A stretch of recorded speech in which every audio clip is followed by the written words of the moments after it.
it's Morgan here with MorganSnail Reads.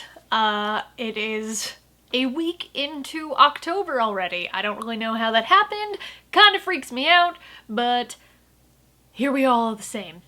Here we are all the same. Here we are all the same. Say 5 times fast, I can't. Yeah, so we're a week into the next month, but I thought I'd go ahead and do my September wrap-up. I have been thinking it was an August wrap-up all day because apparently I have no idea where we are in space and time. Sorry it's been a while since I last uploaded a video. Life has been kind of nutso-wackadoodle.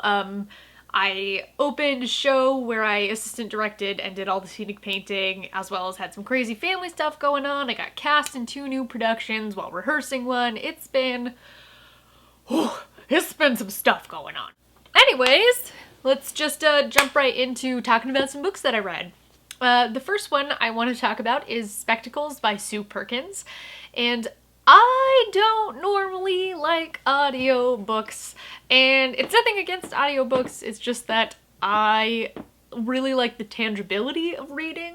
I really like having a book in my hands, and I get distracted sometimes when people are reading to me, and I have since I was a kid. I would always want to read to my parents.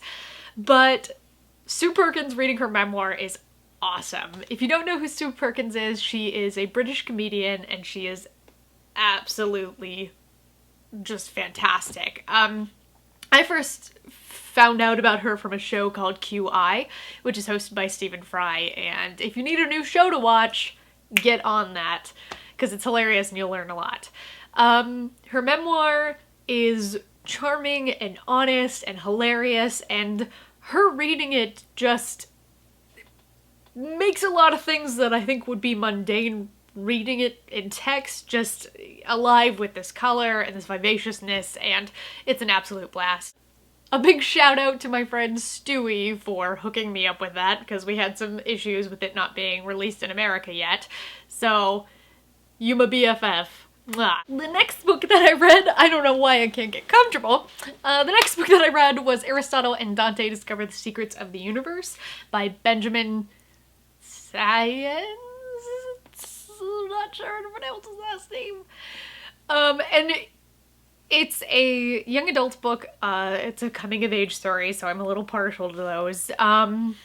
About a very awkward boy who is unsure of anything in his life and of himself, and he meets a friend who has similar questions about himself, but there are things that he is 100% sure in his identity, and they form this friendship, and it's a great book. If you're looking for a good YA coming-of-age story, I would definitely look into that. This next one I'm scared to talk about because I have a controversial opinion.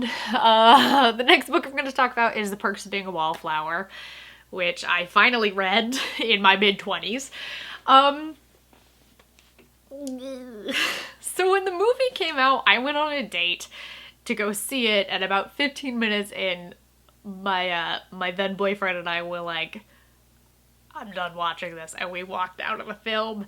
And reading the book, I liked the book a lot more than I liked the bit that I saw of the film, but I just wasn't in love with it. I know that it's a cult classic, and I'm so sorry, BookTube, please don't ostracize me, but I think maybe if I had read it when I was a freshman in high school, or, you know, even a sophomore, I think it would have had a different impact on me. But as somebody who suffered from depression and various anxiety issues, it just didn't really hit home for me, and I don't know.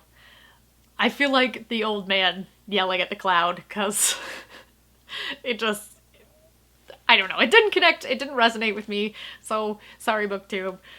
A book I did love, though, is Fortunately the Milk by Neil Gaiman, which is about a father who attempts to go grocery shopping, and a whimsical, wonderful Neil Gaiman tale evolves. It's a really quick read. If you just need something to pick you up, if you're in a down space, pick that up. It will cheer you up. Yo, yes. And lastly, I read a little collection of Washington Irving's short stories, including The Legend of Sleepy Hollow and Rip Van Winkle. I think I talked about this recently in my last video, but The Legend of Sleepy Hollow was kind of a lot more meh than I thought it was going to be. It's really just this, like, story of Ichabod Crane being picked on by Brom Bones, and their Headless Horseman only really appears at one point, and then it's basically like, but it was Brom all along, which kind of disappointing. But Rip Van Winkle was wonderful and hilarious and charming, and it reminded me of watching the Wishbone episode, if anyone was a Wishbone fan out there.